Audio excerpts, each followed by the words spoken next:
Well, good afternoon, everyone. Great to be back again this week. Welcome to AVX Live. I'm Joe Gilderson, President of Corporate Audiovisual Services. This week, my co-host and partner in crime, Ryan Finch, has to do real work. So work that he actually gets paid to do. So we're going to have to go without him this week, but we'll be fine. I mean, do we really need him anyways? That's what I ask myself all the time. But I know we do. I'm only kidding around. But it's not important because we have a great guest today, and we're going to have a good conversation. As we've discussed over the last 2 months, our goal behind this program is to encourage information sharing and continuous growth in our community. We're having incredible discussions with professionals across all industries about how they're using technology and, of course, audiovisual in their lives and how they're staying connected to their target audience. We talk about their experiences, what successes they're hoping to achieve, and of course, what type of results they're having. Last week, we did something a little bit different, and we had just an informational type of discussion, really on the future of hybrid events. It's just such a hot topic in our world. I encourage all of you to go and check that out. It's on YouTube. So just take a look at the YouTube channel. While I'm at it, usually I have Ryan Finch talk about smashing subscribe buttons, because we all know I'm a little too old to say that. But either way, subscribe, YouTube, LinkedIn, Facebook, wherever you want to go. Usually we're there. But let me tell you a little bit about our guest today, because today's guest is part of the nonprofit community. And so we're going to learn how she's used technology to stay relevant, as well as to fundraise, and most importantly, to continue to be able to provide the necessary support for their particular community and all of their families, because there's still a job to do. It doesn't matter that we're on lockdown. There's still a job to do. And everybody has had to figure out a different way to do that. And it's not just the business community, but our nonprofit communities have really been hit hard by this. And that represents a big part of our world, because we're involved in usually about 150 different fundraising events in a year. So it's very much a part of our DNA. And so we're going to have a great discussion. But let me tell you a little bit about who we're bringing on today. I'd like to welcome Marie Considine, Executive Director of NAMI Westchester. Marie has spent most of her career working in the nonprofit community. After 6 years at NAMI, which is National Alliance on Mental Illness, as the Director of Development and Walk Manager, Marie was just recently promoted to the role of Executive Director in all years of 2020, right? Marie has more than 20 years of nonprofit experience, and it really ranges and includes all aspects of development, from event planning to community outreach, grant writing, preparation of all the different materials, annual reports, newsletters, reports to funders. She really has done it all at this point. She also has a master's degree in public administration with a specialization in nonprofit and government management. Go figure. Who knew you'd actually use that stuff from school? But Marie is an alumni of Leadership Westchester, an active member of Association of Development Officers, grant professionals of Lower Hudson, and of another friend of ours, Nonprofit Westchester. So please, ladies and gentlemen, please welcome Marie Considine. Hi, Marie, Joe. Thanks so much. How are you? You didn't know you did all those things, right? No, I don't really usually take the time to list them. I don't know where you got it all, but thank you. Well, some of it I might have made up. I'm not sure. But, I think you've actually done that stuff, though. I have. Thanks. It's funny because I should have added social media management to that list, I guess, now. Based on our discussions. We're all gurus on that right now, right? We're trying. Yeah, well, that is definitely a part of all of our roles at this point, because I'm sure like us, you've had to stay relevant, right? Right. You really have to reach people right where they are. And for the past year, they've been home a lot and on social media. So yeah, well, that is definitely true. I think a lot of us have probably spent more time on social media than we'd like. But listen, why don't we just start off by, I think a lot of people probably aren't as familiar with NAMI, so why don't you tell us a little bit about the organization, just so that we can fill in all of our viewers? Sure, sounds good, thanks. So NAMI is the National Alliance on Mental Illness. It's a national organization that was formed about 40 years ago. And then there are state affiliates and local affiliates.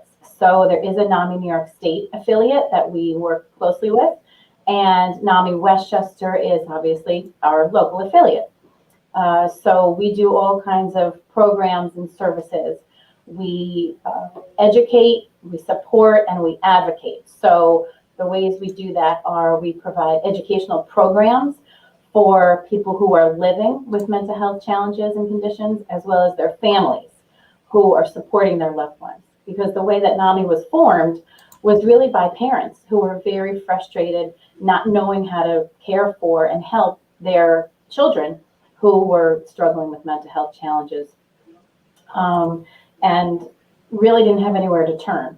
So they formed together to do their homework, find out what the resources are in the area, how to best help their loved one, and then started support groups and did research on legislation and advocated for legislation. So that's really where it stemmed from, this real grassroots effort of people helping people and people learning and then sharing what they learned. And that's really what continues and is shown through in our programs every day.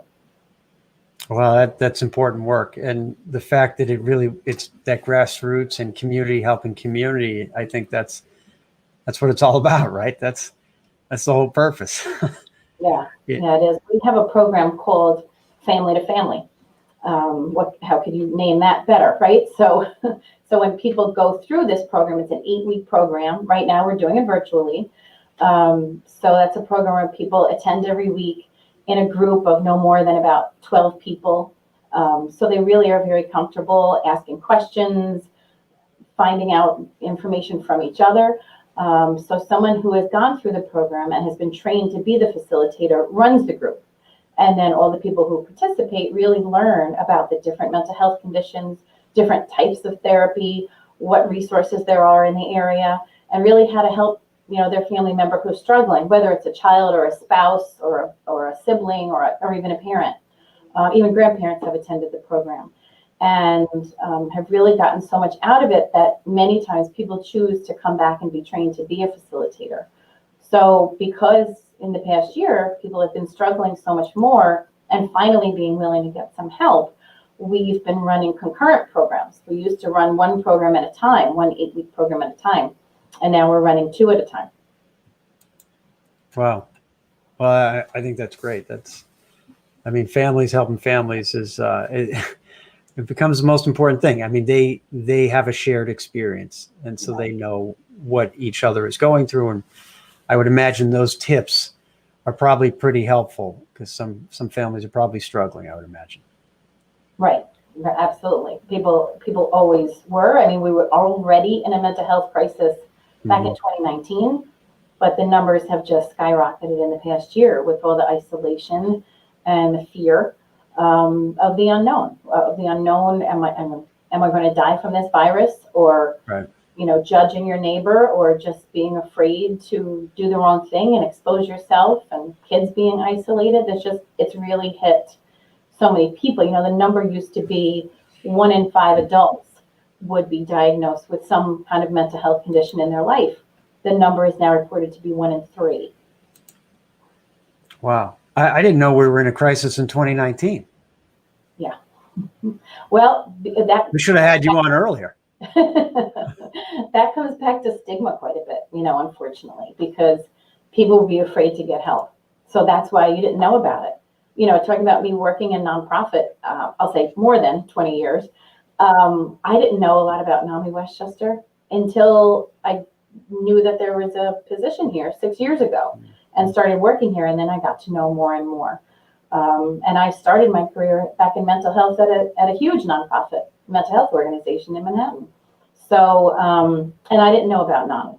So that's why we're trying more and more to get the word out about what our programs are and what we can do. And we work really closely with a lot of other organizations in the county.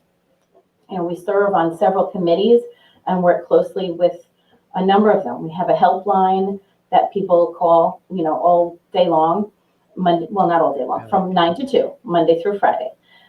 We get calls, and sometimes we can help people with what they want in terms of talking to them about our programs and our services, and sometimes they might need help with housing or something like that, which isn't something we provide, but we refer to local organizations and we kind of give them a helping hand and are the voice of empathy and, the voice of someone who's been there and understands.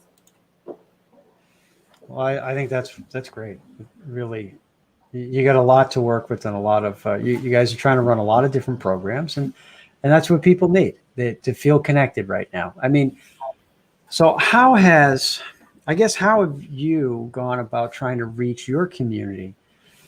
Since you mentioned that everybody's feeling isolated, global shutdown, pandemic, people are just afraid of everything. I mean, how have you had to transition in the last 12 months to reach your community? Well, good question.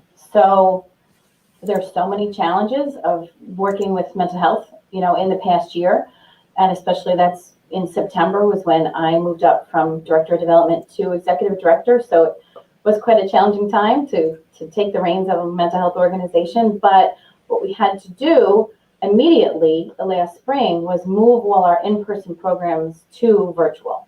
And like everybody else, we didn't know how to do that, and we didn't know if we could do that. So that's when it's beneficial that we work with a large organization. So although we are our own entity, we do work closely with NAMI National, who did the homework and figured out how do we do this and what guidelines do we put in place, because NAMI takes very, very seriously their commitment to confidentiality. So every helpline call we get, for the most part, we don't ask anyone's last name even. If we register them for a class or something like that, that's different. But we're very, very careful with confidentiality. So doing that virtually, we had to make sure that whatever platform we use was very secure. We give out different links every week to the support groups. Support groups are also online. Also, we ramped up the frequency for the support groups. What else did we do? Well, we tried to also reach new audiences. So, with people being home and kids being home and parents being home and not knowing how to help their kids who just maybe are in their bedroom and not wanting to leave their room and not happy that they're not with their friends. Yeah. We realized we really needed to reach them. For instance, we have a program called Ending the Silence. And that's where we go into middle schools and high schools to teach students, young people, about warning signs of a mental health condition. For instance, is your friend, or are you yourself pulling away from friends, having a different friend group, changing your taste in music maybe, which happens when you're young. But it's also things like, doing different things, pulling away from social interactions, changing your food intake. Is someone cutting? All different kinds of things that really are warning signs. And we teach young people how to recognize those signs in themselves and in their friends, and then what to do about it, how to identify a trusted adult. So to be able to move that program to be online, we had to work very closely with the school districts because they use a different platform. Many of them don't use Zoom. They use Google Classroom. Right. So that has different protocols. And when students are in the classroom and they're hearing this, sometimes it's triggering. Sometimes at the end of the class, and I've done these presentations, a young person will come up sometimes in tears or just visibly stressed and say, that described me and I think I need help. Or that described my friend and what do I do? So when you're virtual, how do we make that happen? So I was really concerned about a kid sitting at home alone and having those triggering feelings. And then what do you do with them? So we had to speak with the school district and with the health teachers who normally bring this in and make sure that they are going to be watching students. They're going to make sure that the cameras are on, and that while the presentation is going on, the teacher is poking around on the different Brady Bunch boxes to make sure that they're seeing all the faces and that they're able to reach out directly. And that a parent would be around or reachable, and they'd have all the emergency numbers in place. A school psychologist would be able to be reached immediately if needed. So those were different kind of layers of what we needed to put in place. It wasn't as easy as just, let's do it by Zoom. So I mean, besides the basic programs on the technology side, I mean, you've really had to consider a lot, I guess. Yeah, there is a lot to it and a lot we didn't know. But, like everyone else, we've learned so much in this past year. Mm-hmm. And one of the things that I mentioned, and I'll just finish up on that, is about reaching new audiences. So, if, for instance, still using the ending the silence example, we would, we had certain schools that we would do this with. From year to year, they call us back all the time. But we wanted to also reach new districts and new schools. So we did a lot of outreach that way. And we've also moved into college classrooms too.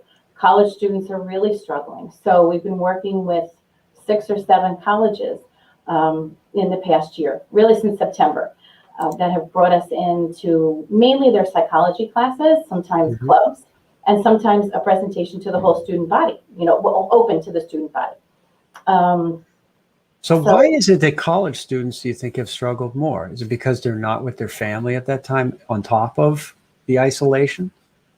Right. Well, very often some are home when they're normally not home.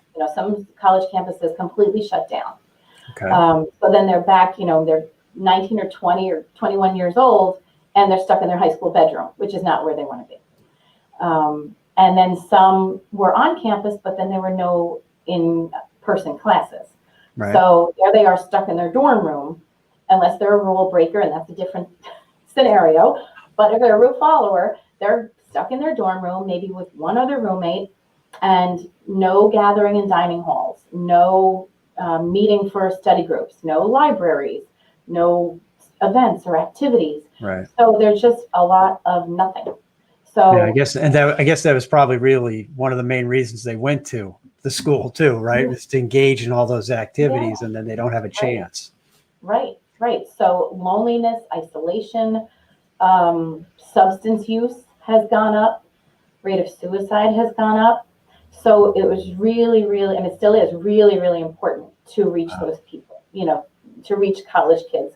So like I said, we always do middle school and high school, but we expanded to really try very hard to reach college students and also the younger kids too. There's another organization we work closely with in Westchester who, they provide a lot of services similar to what we do for middle school and high school. They do not an ending the silence program, but like support groups for parents of younger students. So we refer to them, they refer to us. But also, for instance, this last week, we provided a public ending the silence presentation, and that was for families. So that we opened up to anyone, and we had more than 100 people attend who just learned about how to help their kids. And that really was for any parent, because the speakers that we had talked about how their child started struggling at about the age of 8. And now in the past year, with all kids being home, and what do you do in kindergarten? You make new friends, right? So with them being virtual or them being in person just with a cohort or wearing a mask, it's just a whole different experience. So everybody can help. No, I think you're right. I think everybody's had challenges, and we work with other organizations in the community that that certainly are involved in aspects of mental health, and we've heard some crazy numbers along the way of how things have risen, and they're not the things you want to rise. So I think you have your hands full, but we are glad that you are here to try to help, because people helping people makes sense to me. It was a number of years ago. My daughter and I were in some store. I want to say it was like BJ's or some big box type of store. And I don't know, there's somebody, it was like a thing of water. Somebody was having a hard time with. I went over and just put the water in their cart for them. My daughter says, "Do you know them?" I said, "No." She says, "Well, why did you help them?" "They needed help." She goes, "Oh."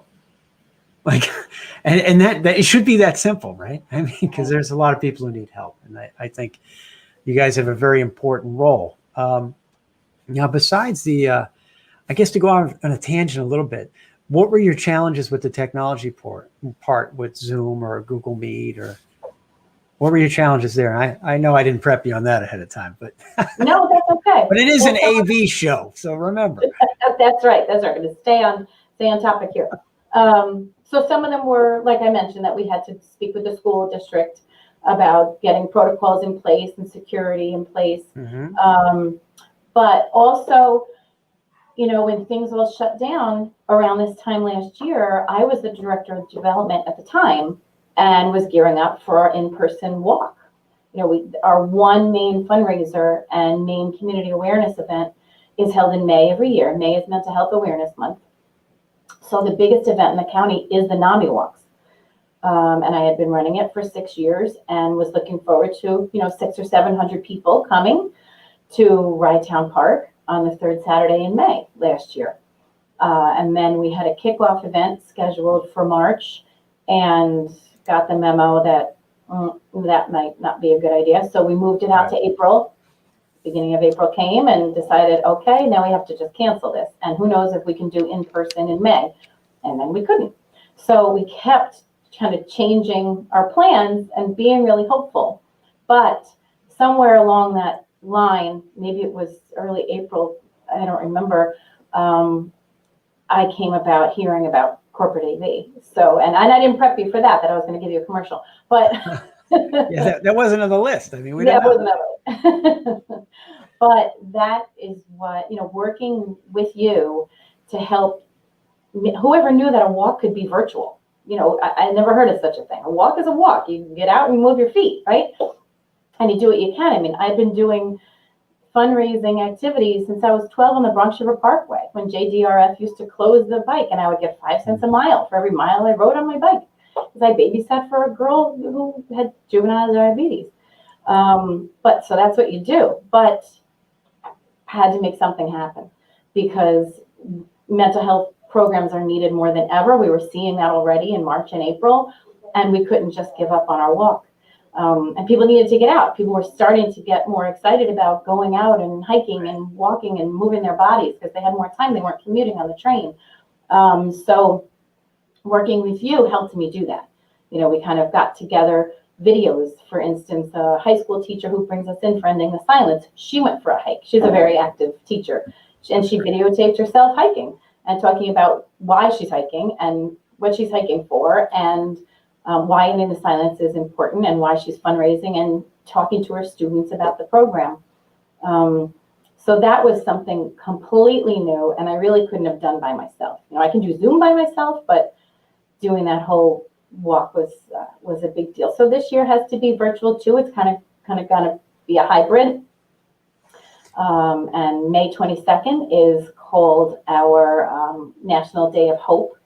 Okay. So it's not just about NAMI. There will be more than 100 NAMI walks that day across the country at many NAMI affiliates. But that day is the National Day of Hope. So youth groups are getting involved and you know, students are getting involved. Often lately I'm hearing about young people in high schools who want to do something for mental health. One of the girls who spoke at our Ending the Silence program last week talked about bringing what she was seeing with her friends really struggling, bringing that to the guidance counselors and talking about what can we do for mental health. And they're going to have a wellness day and they're going to take on participating in the NAMI walks. So they're going to have a team. And, you know, young people don't necessarily raise a ton of money, but I always see our walk as, yes, it's about fundraising because that funds our programs so that we can do things for the community, but it's also about awareness. We need to talk about mental health and now more than ever. So it's often easier to bring it up in, you know, the way of, hey, do you want to do this event with me? I'm going to do a walk for mental health. Do you want to do that with me? And then the conversation starts. So, so that's a great way for people to get involved. Young people get community service hours. They learn something, and then there's often the domino effect. Their parents say, what are you doing? What's that organization? I think that makes sense. Plus, they're also then getting involved with the community and helping others at a young age, which hopefully then becomes a lifelong habit, not just for, you know, some extra credit. But so I know it's coming up May 22nd, so let's get that plug in there now. May 22nd, what time does everything start? Well, your walk can be what you want to be that day. So you can Okay. start as early as you want. We will have a pickup that day, and our location will be announced as soon as it's firmed up. But we will have a pickup of some goodie bags and some different things that have been donated and that we have for people. So got to stay tuned for that one. Well, and kickoff event. So tonight is our virtual, again, kickoff event. And that will be shown live on our Facebook and our YouTube. And it will be by Zoom. It'll be a webinar, so we can just share the link and anybody can watch. And it'll be recorded and it'll be shared again. Very good. So everybody pay attention. We have a kickoff tonight, and then May 22nd is our National Day of Hope. I mean, how can you get better than that? That's right. All right. So I got distracted. I got distracted for a little bit here because I have a lot of buttons, so I like clicking the buttons. But, you're good at that. But I have one other question on that, and then we'll get into some of the fundraising parts. But I guess as you're trying to go through this time, and especially, the last 12 months, because that's just so different, I would imagine there's challenges in connecting with the community, with the families. How do you know if you're succeeding? Well, that's always a question of measurement, measuring outcomes when you work in the nonprofit world and something that's not really tangible. It's easier in business. Did I sell, 10 cookies today? Whatever it is, it's easy to count how much you made and how much you did. It is harder, of course, in the nonprofit world, but what we're seeing is we do count the number of calls that we get to our helpline. And in the past year, not only did we see the calls increase, and during really the height of COVID, like spring into summer, we increased the hours of our helpline. As I mentioned, it's 9 to 2, but we expanded them from 9 to 5. And then on the weekends, calls were forwarded to a cell phone because we knew people were just struggling and sad. We would get calls from people crying, which in the past we would get people calling after they had done a little Googling and were kind of in a place that they were ready to get some help. But now people were just in that crisis mode. So we're getting more people, crying and really hurting. And not only did the helpline calls, quantity go up, but the number of minutes on each call were going up because people would have additional questions and really need some empathy. They really would need to kind of tell their story and say, where do I go from here? I'm struggling. I don't know what to do. So the good thing about our helpline is that we do work so closely with all those organizations in the area that I recently held helpline training for my staff. So we had 2 full mornings that I brought in by Zoom, 6 organizations one morning, 6 organizations another day. And they each had a half-hour slot to talk to us about what their programs are and what they do and what are the right calls that we should direct to them.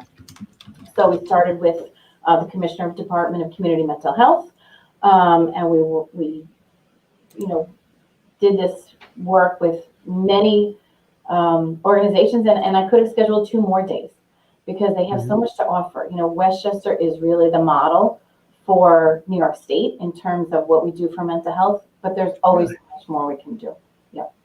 Well, I didn't know that. But I get now. Would you have done the same type of training prior to COVID-19 and having to use technology so differently? Probably not, because it's a lot to ask, for people to give up. Let's say, I really wouldn't want to have done at each organization more than a half hour, because then, to make it worthwhile to have someone come to our office and carve out part of their day, you'd probably want to give them an hour. But how could I have my staff sit there for 12 hours? You kind of would lose, you lose your attention after a while. So having it this way, nobody's commuting, nobody has to get out of their pajama pants, and they were able to be full on with my staff for a really good quality half hour. So no, I don't know that I would have done it, before Zoom. So it really did open up this door to some new opportunities. Well, and I think that's what a lot of people are finding. that there have been different opportunities that have come along because of this technology. And I know on the event and production side of the world, the magic question is, when are we going to get back to normal? When's it going to just go back to the way it was? And we laugh and say, it's never going to go back to the way it was. You can't put it back in the box. Like, it doesn't work like that. There'll be different applications. And it's just a matter of trying to find the right fit for, how technology can help, because it's supposed to help, right? It's supposed to be a tool. It's just knowing when to use that tool. Do you use a hammer or do you use a saw? So, and it sounds like, you've, I watched one of your events last week, and I thought whoever was running the Zoom webinar did a good job. So I kept my comments to myself, though, mostly. But why don't we talk a little bit about the fundraising side, because I know that a lot of our clients are, they're trying to figure out how do you fundraise virtually? How do you do some of these things? So I know as a nonprofit that raising funds to support the organization and fuel the organization is obviously a primary objective, secondary to what your cause is and your goal. But how have you gone about raising funds during this time? So like I said, our main event of the year is our walk. So we're doing that virtually. We are soliciting sponsors for that. And, even with that, we had to figure out different ways to recognize sponsors. So giving them the opportunity to say something during the virtual event, be promoted on social media, on our website, different opportunities like that. We can't have them necessarily be in person and speak at the starting line, or, cut the ribbon at the beginning of the walk. So we kind of had to figure out different ways to do that. So that's the walk, and expanding some of the things I talked about earlier, translate to this, like reaching audiences, helping new people. Hopefully they will find value in the support that they've been given and become advocates with us, become ambassadors, become volunteers. All of our program presenters and facilitators are volunteers. So some people might give back in that way, and some people might give back in a way that maybe they write us a check or support a team or a sponsor or something like that. We thankfully were able to apply last year for the PPP loan. Great. And thankfully that was forgiven. So that even better. Yeah, that really helped. That really helped. That's a project in and of itself to get everything together to apply, because that was something brand new. And you don't know if it'll be forgiven, but we were really glad it was. So that really helped, because we would have had a shortfall. We're doing, grant writing. We have a great new director of development. Her name is Sherry Meschivecchio, and she's managing our walk and doing some grant writing, and also trying to cut expenses, at the same time, in terms of getting some in-kind donations for, like, tonight is our virtual kickoff.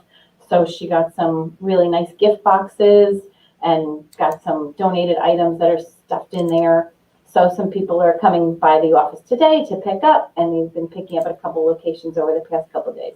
And we'll have a few left over. If anybody doesn't get one, they can come by another day to get it. All we require is a mask. We're on the first floor, so it's a quick in and out, and we can always do a curbside delivery too.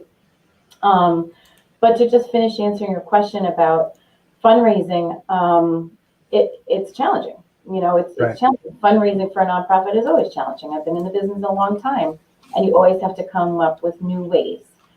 So getting other people to help us in that way, like peer-to-peer fundraising, is becoming more and more useful. Interesting. People doing Facebook fundraisers is a great way to spread the word, spread awareness about mental health, for instance. Spread the word about any mission, but speaking specifically about us, spread the word about mental health, because not only are they seeing, Joe Gilderson posted a Facebook fundraiser for his birthday or whatever it is. Why is that important to him? Facebook fundraiser will put a default there. I'm choosing X nonprofit because their mission is important to me, but you can easily personalize that, and someone can say, because someone in my family was struggling and we got some help. Well, I didn't know that. Maybe I'll ask them. Maybe I'll confide in them and let them know that my brother is struggling or my child is struggling. And what help did they get with this organization? It not only gives them an opportunity to, throw in a few bucks to support somebody's birthday, but also the opportunity to start that conversation. And I think that just underlines everything that we do, is that the awareness has to be a huge part of any kind of fundraising that we do. Yeah, and I know that stretches not just for NAMI, but for really all of the nonprofits that we work with. Mm-hmm. That awareness and letting people know, half the time when we're building especially in the virtual side, because we're just so involved in the storytelling at that point, that we have to remind people, put your effort into telling your story, because a lot of times people don't know all that you do. They may know one thing, or they might have heard about it, but they don't really know all that you do. Right. And I think we're fortunate that we get to work with a lot of great groups that are just helping so many people. Mm-hmm. But no, I think that's a great idea as far as using Facebook and the peer-to-peer fundraising. I think is really interesting. We had Liz Bracken Thompson on last week. We had a comment come in, and so it reminded me. Jim Marlowe had said, once again, empathy is key. And I thought about that. We had Liz Bracken Thompson from Thompson and Bender on a couple of weeks ago. And she had said, people don't care how much you know until they know how much you care. Mm. I thought it was a really interesting thought, especially coming from the business community in. I would expect it really to come from your side out. But I think people are starting to understand a little bit more that we are part of one community. As we've been struggling with the pandemic and isolation, everybody's really struggling at the same time. Yeah. And that's kind of unique by itself, right? Because not usually it doesn't work like that. Yeah, it's true. We have cycles in our life that I think, each person has their own tragedies going on. But in this case, it's affecting everybody at once. So. Yeah, it's true. The two hardest hit areas have been food insecurity. And our neighbors at Feeding Westchester have done a great job leading the local pantries and food bank to get people fed. And there's still so much more need. The other one is mental health. So it's easy to, may not be easy to see, but it's easier to volunteer to help people get food. Right? Anybody can go help at a food line or, help at a food pantry. But it's not so easy to necessarily volunteer at a mental health organization. Like I said, our presenters all have been through the programs and have been trained by NAMI to run these programs. And we have, very similar to our family-to-family program that I mentioned, we have a peer-to-peer program, separate from peer-to-peer fundraising, just a similar term, but that's also an 8-week program where people who have gone through the program then have, run this program for people who have been diagnosed with a mental health condition to kind of learn what it's all about and learn how to manage. And again, what the resources are that they should be aware of. But there still are some ways for people to get engaged. You'll start seeing May 1st that we have the sides of Beeline buses that will promote mental health. And, May is Mental Health Awareness Month. That'll be the biggest banner across it. And it will mention our helpline and it will mention our walk. So it's a good way to get people engaged so that once they're engaged, once they make a call to say, what's Mental Health Awareness Month about? Or what's this walk all about? Then they'll hear more about the organization and about why mental health is important. Maybe they'll take a look at our website and find out what are the warning signs that you should look out for in yourself and your friends or something like that. We used to do a ribbon campaign. I don't know if you've ever seen them, but we have NAMI Westchester ribbons that people would tie mainly along like main streets of municipalities throughout Westchester. And we do still have a lot of spools of ribbons. So we're just starting to get calls from people who want to hang them in their towns. So that's another way of letting people know that there are people who care. So we just kind of try to do all different kinds of things for May. And, again, youth groups, scout groups, houses of worship, have faith groups, any young or old person can volunteer to tie a ribbon. It doesn't have to be beautiful, Right. but the support is there that way. Well, it's getting people involved. Yeah. And I'm sure there's probably a high level of interest for people wanting to get involved right now. And that's great. And this is a time, as you were saying, May 22nd is National Day of Hope. And I know on the 22nd is going to be your official walk day, but of course the kickoff is tonight. So please, everybody, just, if you want to get involved, 7 p.m. tonight, there's a register site. Let me move this out of the way. You can go onto the NAMI website and you'll see there'll be an Eventbrite registration right there. You can just log in and be a part of it. And I think it's important for everybody to know, because then you can really describe, how they can get involved. Right. And you need it to be easy, to get more people active and involved. And I know you guys can do that. You guys are a whiz at technology now. So this is great. We're doing our best. Well, listen, I really appreciate all of your time today, Marie. I know you guys are going to do great tonight in your kickoff. And I know we're going to have a great virtual walk. We will. I'm not going to let on how I know that, but but I really appreciate you taking the time to be on and be a part of this and kind of, put your message out there, because a lot of times I think on the AV side, I think people focus on shiny things and they forget how we actually help. And in the end, that's the only thing that matters. So is how we're using technology to help people. In your case, it's reaching, a bigger community, or it's reaching people that may need help or that don't know that you're there. And what better way than using technology to do that? So right. That's true. Well, I'm honored to have been your first nonprofit guest, and I look forward to you having more, and watching more people. So thank you, Joe. Really appreciate your dedication and your choice to bring mental health awareness and bring nonprofits to your audience. So thank you. Well, we're trying. We have a little role, so we'll try to do our part, just like everybody else. You are. But thanks again, everybody. Please, you want to learn more about Marie and NAMI Westchester, NAMIWestchester.org. That's right. Marie, thank you very much. Appreciate your time today. Thank you, Joe. And so we're just gonna wrap up. I think everybody has really learned a lot. And of course, NAMI Westchester, just go to the website. You'll learn all about the many different programs that they have available to help people. We talked about a few things just to summarize: people helping people. I think sometimes we forget that that's the most important thing, is to help others. And how do you do that? In this particular case, Marie described to us how they're reaching new audiences and using technology to do that. And, what I thought was really interesting was the training the staff, and how much easier technology has actually made that. Because like she said, it's easy to help people hand out food. It's not easy to help people with mental illness. That's far more complicated. And an AV guy like me is not qualified to do that. So I need some training.